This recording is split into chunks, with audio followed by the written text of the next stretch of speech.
What is up, YouTube knife community? Back again. Today we're going to do my version of the past, present, and future open tag from Metal Complex. I kind of kicked around the idea to do this. At first, I didn't think I was going to, but I want to speak my mind on this. There's a section of this that is kind of different that I'm going to put in, but it's just his tag with a little bit of a twist for my personal experience. Um, a lot of guys don't know I've not been collecting knives like a real super long time. I started out in probably about 5 years ago. Really, I always carried a knife, but I always just kept one knife. That knife would change here and there. I'd break one or give one away or lose one or something. So I never was really super serious about knife collecting or whatever. And back then, something like this would have done me fine. Something cheap, super cheap from Walmart. This knife's been around for a long time. I've beat on it. It's got like some stupid blade play in it. Yeah, it's just a $3 Walmart knife. I'm sure you can see that play there. It's ridiculous. El Cheapo from Walmart would have done me fine back when I first began. And then I remember buying a Kershaw cryo off of a guy. I think it was a cryo off a guy that I worked with. He was constantly dealing in knives, and he kind of got me interested in it. So I bought a Kershaw cryo, and then I ended up trading that for a Rat 1. So right here is when I really had my first experience with a quality knife. We all know that this is one of the lower end budget knives, but it's still quality. It's a excellent knife, user friendly. The action has always been smooth on these, and yeah, they're just a tank. The Rat is a beautiful knife, and I'll always love the Rat. And then, these are not the knives I had at that point. Everything's changed a lot since then, but I kind of collected, or not collected, but bought budget knives for a little while. A couple Ganzos, two sons, or whatever you want to say, the older two sons. So yeah, I carried budget knives for a little while. Here's just another Ganzo to look at, just to kind of mimic what I would have been carrying at that point in time. Just lower end budget knives. And then one year my wife bought me a Spyderco PM2. It was the S30V DLC Digi Camo knife. And I don't have it. I don't have one like it, so this one's going to fill in. This is my Crewwear PM2. Just imagine it as a DLC with Digi Camo. So I got that knife, and then I remember carrying it for a long time, probably a year or so, or 8-9 months or something like that. And I was playing with it at work one day because, of course, the PM2 is fidget friendly as fire.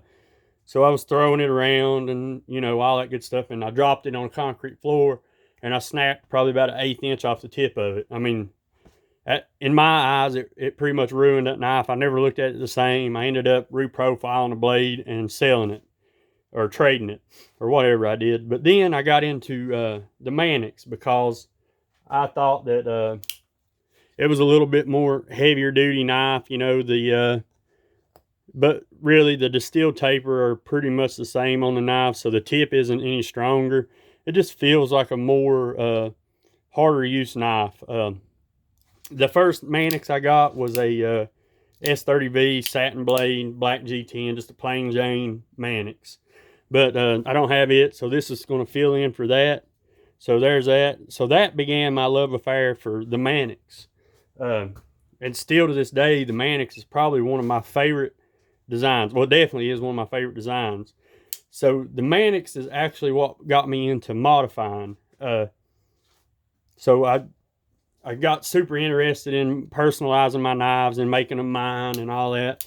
And the biggest reason is because on the Mannix, all that jimping, I hate that jimping. So I got to where I would take my liners out and sand that jimping down. Everybody knows that that jimping protrudes the G10 or whatever handle scales you got. The jimping along the spine and in here and right here protrudes the scales. And I hated that. I still hate that. So I knocked down all that jimping and make it just, flush with the G10. You can still see the jimping, but it's completely flush with the G10. You can't feel it at all. And so then, I would do this too.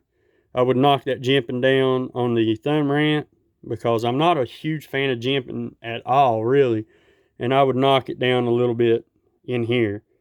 Yeah, that hurts resale, but I'm not into this to resell knives. I'm in it to use and to keep. So I don't care about resale. I don't care about any of that stuff. I just want the knife to be comfortable for me and enjoy my experience with that knife. So that's what got me into modding, was the Mannix.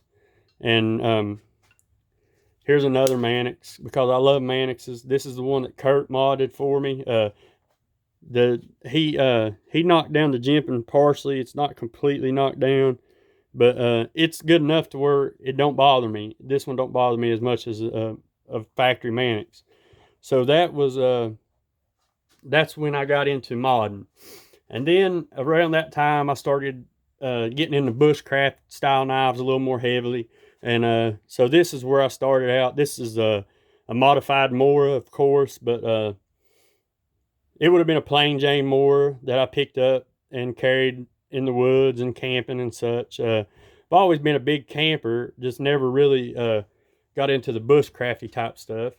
So I carried a Mora for a little while when I went out into the woods, and then I started getting into a little bit higher end fixed blades like Tops and Ontario and models like that.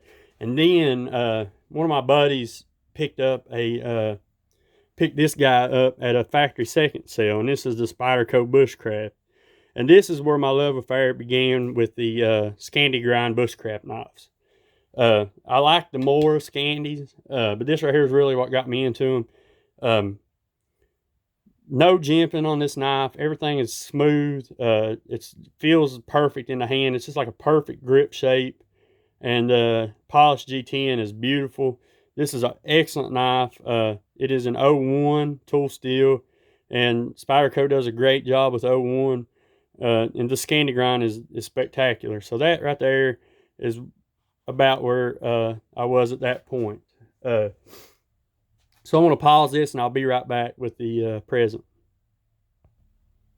All right, guys, we're back and we're going to do the present portion of this video. So right now, what I'm into mostly is, of course, testing knives and performance-driven designs, performance-driven steels, thin grinds, geometry, comfortable knives, and I want to find value in these knives. So the Manly is one of the top knives as far as hidden value. That knife is amazing. It cuts well. It's a good ergonomic knife. I mean, it fits in my hand just fine. 4-finger grip, and you know where they put that choil right there, you can creep up there. So really, there's a lot of extra room on this knife for a small knife. Well designed, well ground, well executed. Manly does a great job. The only complaint I got about Manly is they treat their S90V just a little bit soft. But that style knife, S90V a little softer, does fine because you're not going to be beating on that knife. So it performs good. Like I said, the steels, that's another S90V knife. This knife got me into S90V. This is another one I've modified. It's got the titanium bearing cage, titanium deep carry clip, sanded smooth, no jimping, all that good stuff. So S90V is one of my favorites. Another one of my favorites is crew wear. Love crew wear. This is a Mannix and crew wear. A lot of these knives have already been out on this video, but I'm bringing them back out. M4, love M4. Love this knife. The Benchmade Super Freak in M4 is spectacular. So I really like that. And then, oh yeah, here's another crew wear. So yeah, crew wear is one of my favorites, but my absolute favorite, of course, is Maximet. So there's my Maximet Manix and my Maximet PM2 or Pair 3. So yeah, the performance driven knives is where I'm at right now. Also, good respectable companies like Chris Reeves. My Chris Reeves not here right now, but I got a 21 in Singo. I absolutely love that knife. I've had it for several years now. Never see myself getting rid of my Chris Reeves. And then, of course, you know, Spyderco and Benchmade are respectable companies in the budget line, or not budget, but production lines. So that's where most of my knives come from, is the production lines. So the good respectable companies is where I'm going to put my money. And when you're talking about respectable companies, you cannot fail to mention Hogue. Hogue is definitely one of my favorites at this moment in time. So there's another Hogue. Also, at this point in time, like I said, performance-driven knives, and now I'm starting to get into budget knives. And you can't talk about performance-driven designs in a budget knife without mentioning Civivi. This is my third Civivi in probably 3 months or whatever. And guys, these knives are built well. They're put together well. The ease of maintenance is super easy. This is the one that started it all, the backlash. So the budget knives are slowly creeping into my collection. Here's another one that I really enjoy, the CJRB Centros. Excellent knife. I plan on getting another one of these. I'm not sure if I'm going to get G10 or another carbon fiber, but the action on these guys are super smooth. They always come right down the hatch and centering. The clips are done well. Just excellent knives. Excellent knives. CJRB is killing it as well in the budget lines. Okay, and then also, I like a few of the big, ridiculous, beautiful knives, as me and Kurt say. So you can't mention that without mentioning the 8010. I love the 8010. All right, guys, I'm going to pause this, and I'll be right back with the future. All right, guys, we're back with the future portion of this video. This is the section that I'm going to do a little bit different than everybody else, probably. So yeah, in the future, I plan to keep testing knives and keep enjoying performance-driven knives and performance-driven steels.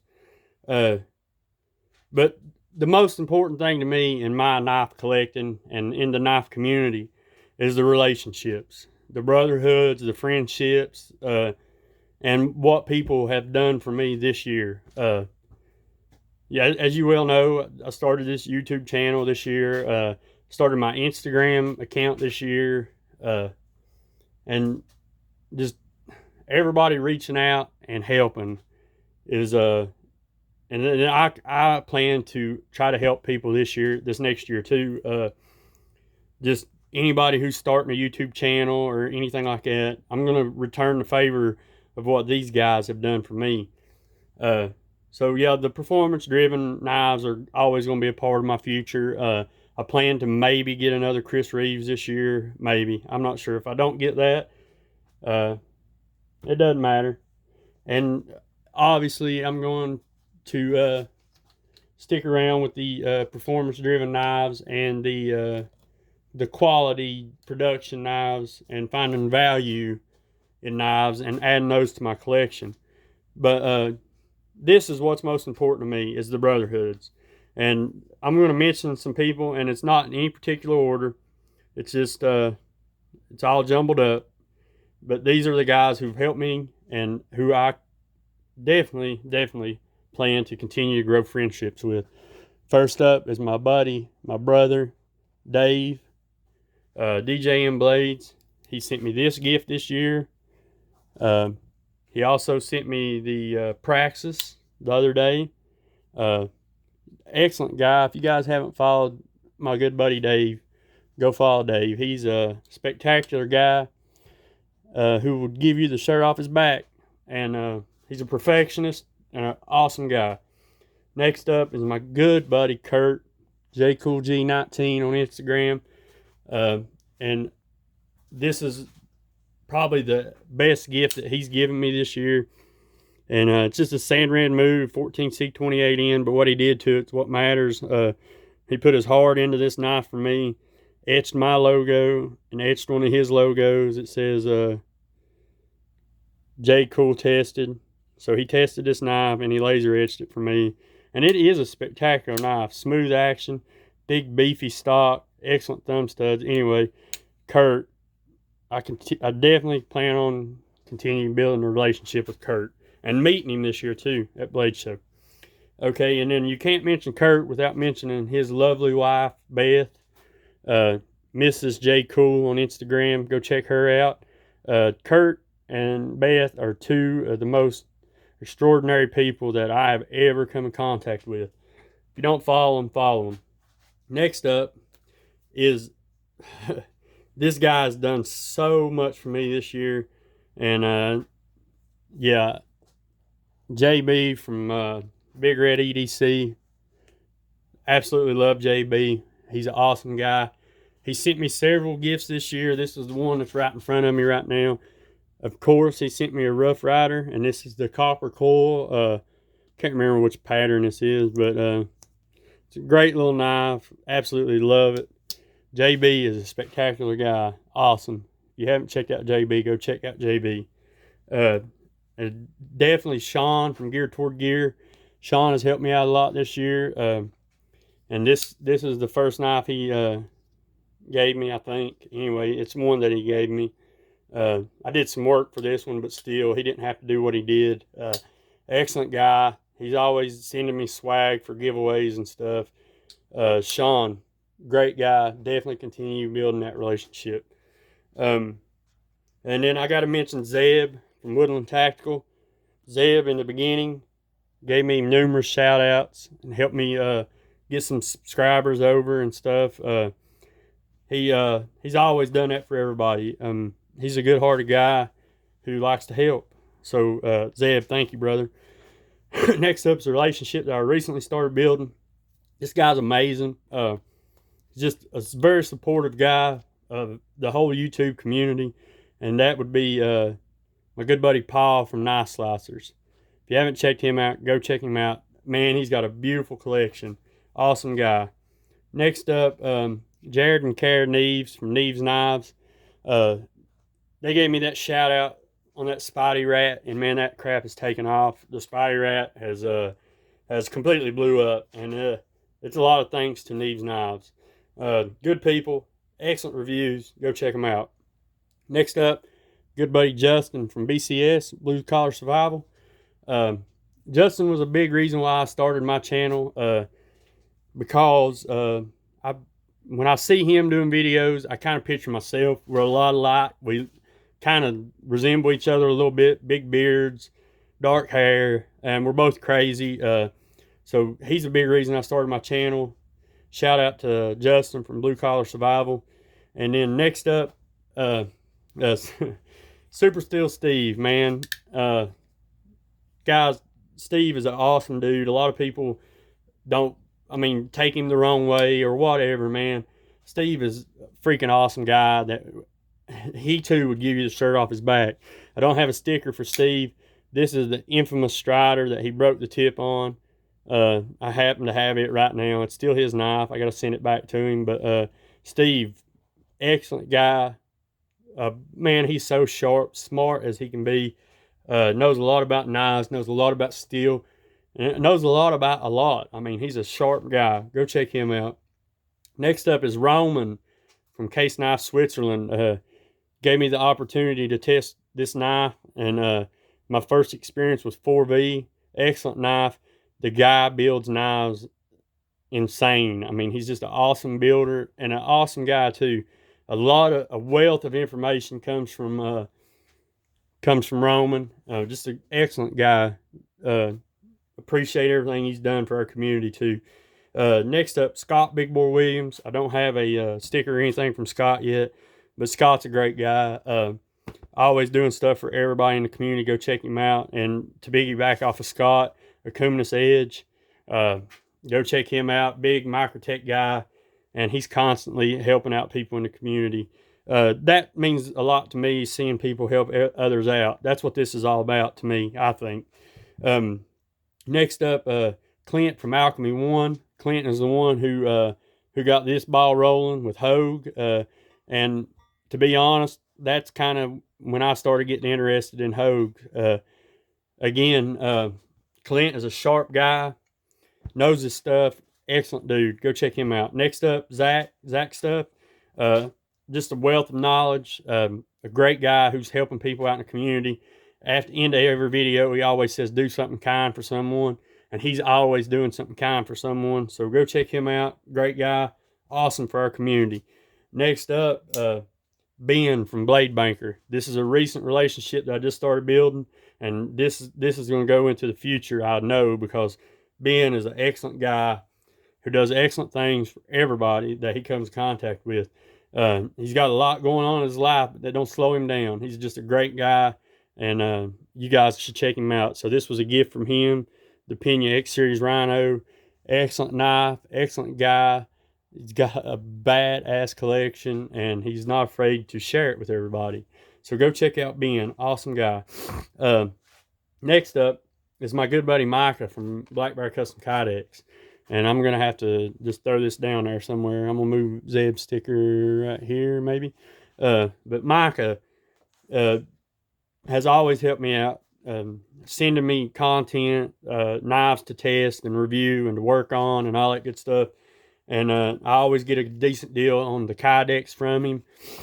So I love Micah. He's an awesome guy. We've been friends for about 2 years now. And this is one of his sheaths that he built for me early on. This was one of his first complex systems, like probably his first 20 or so that was in that category. Mike is an excellent guy who just does great things. I mean, he's awesome. So that's all my shout outs, and this is another one. I want to continue growing my channel. Threw that in there upside down, sorry about that.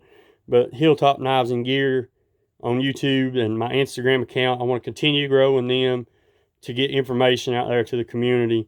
And Dave, thanks for this. This is my new stickers that Dave helped design, and he bought me the first print of them, the first package of them or whatever. So continuing to grow Hilltop Knives and Gear is definitely an important part of my future. So guys, I know this was a long one, and I apologize for that, but this is an important video for me. Like I said, the present and the future mostly consists of my relationships that I gained through the knife community. To me, that's the most important part. I know a lot of you guys feel the same way. Y'all just didn't take this approach in your past, present, future video. Again, thanks to Metal Complex for leaving this an open tag. And I'm going to make it a little funny before I leave here. Another thing I plan to do in 2019 is to use the correct knife pivot lube. I just recently started using KPL. It's excellent stuff. You could contact Kenny from In the Pocket and a few other guys in the community, and they'll tell you that for a long time, I used WD-40. I would squirt that thing down with WD-40, blow it out with compressed air, and rock on with that knife, which works fine, but it stinks. Yeah, the knife will hold that scent for a long time, so I'm going to start using KPL, unfortunately. No, I'm just kidding. Anyway, guys, just wanted to make a little joke before I left here. And guys, thanks for watching. Thanks for subscribing. Please leave a comment down below. Tell me what you thought of this video. And until the next one, see you guys. Thanks.